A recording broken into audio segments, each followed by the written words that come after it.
CNR news వీక్షకులకు నమస్కారం. దర్శి ప్రాంత పరిధిలో ఎన్ఎస్పి కాలనీ ప్రదేశంలో ప్రభుత్వ కార్యాలయాలు, పాఠశాలలు ప్రజా జీవన విధానంతో కలగలిపి ప్రతిరోజు కార్యక్రమాలు కొనసాగుట పరిపాటి. అయితే ఈ ప్రాంతంలో వృక్షాలు ప్రజలకు నీడనిస్తూ కొంతమేర ప్రజా ఉపయోగకరమైన తీరును కూడా గమనించవచ్చు. అయితే కాలానుగుణంగా పరిస్థితుల మార్పుల కారణంగా ఈ ప్రాంతమంతయు కొంత నిర్లక్ష్య ధోరణికి గురవుతున్నట్లు ఆ ప్రాంత వాసులు కొందరంటున్నారు. అంతేకాక అగ్రికల్చర్ కార్యాలయం కూడా ఆ ప్రాంతమున కలదు. వెనుక భాగంలో ప్రభుత్వ పాఠశాల కూడా ఉండుట గమనించవచ్చు. ఈ రెండూ ఉన్న ప్రదేశమునకు ఎదురుగా దుర్గమ్మ ఆలయం కూడా ఉన్నది. ఈ రెండు కార్యాలయముల పక్కన ఎన్ఎస్పి కాలనీలోకి వెళ్ళు దారి మట్టి రోడ్డు గుంతలమయంగా మారి వర్షం పడిందంటే బాటసారులకు, వాహన చోదకులకు, ఆ పాఠశాలలోని విద్యార్థులకు కష్టాలు ఎదురవుతూ ఉంటాయి. పాఠశాల సమయం ముగిసిన సమయం నుండి అసాంఘిక కార్యకలాపాలకు ఆ పాఠశాల ప్రాంగణం ఉంటుందని కొందరు అంటున్నారు. అంతేకాక వ్యభిచార విధానాలకు నెలవుగా ఉంటుందని పలువురు వాపోతున్నారు.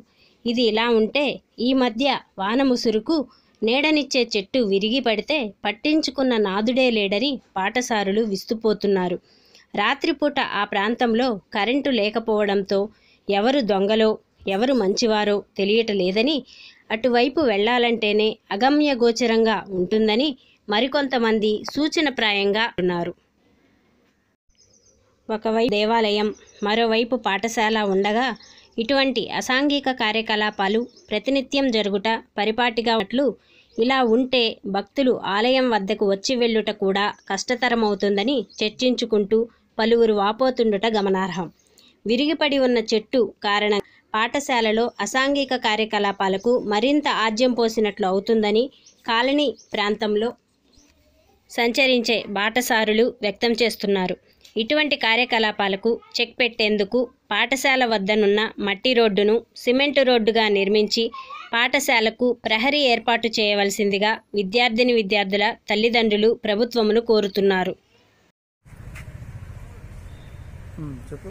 ఇక్కడెక్కడ ఇదంతా చెట్లు పడిపోయి చీకటి, రాత్రులు ఎంత గందరగోళంగా ఉంది. ఏం దొంగలు వచ్చేది తెలియదు, ఏం వచ్చేది తెలియదు.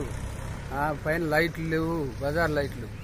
భలే భయంగా ఉంది కాలనీలో అని చెప్పి.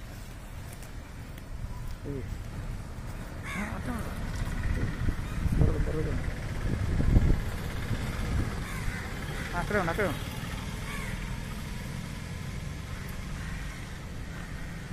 వర్షం పడితే రోడ్డు వర్షం పడితే ఈ రోడ్డుని అసలు బాగాలేము సార్. జర్రం జారుతుంది. ఇవన్నీ నీళ్లు లోపల కాలనీలో ఇవ్వాలంటే ఏం అర్థం కాదు. మొత్తం నీళ్ళే, ఏం అర్థం కాదు. లైట్లు లేవు, బజార్ లైట్లు పోయినాయి. చెట్లు ఇరుగు పడితే పక్కకు నెట్టిన లేరు. ఘోరంగా ఉంది సార్. ఇక్కడ ఏం పేరు? అచ్చే పూర్తిగా చింత అచ్చే. ఏం చేస్తుంటారు? ఏదో కూలి పని. సరే సార్.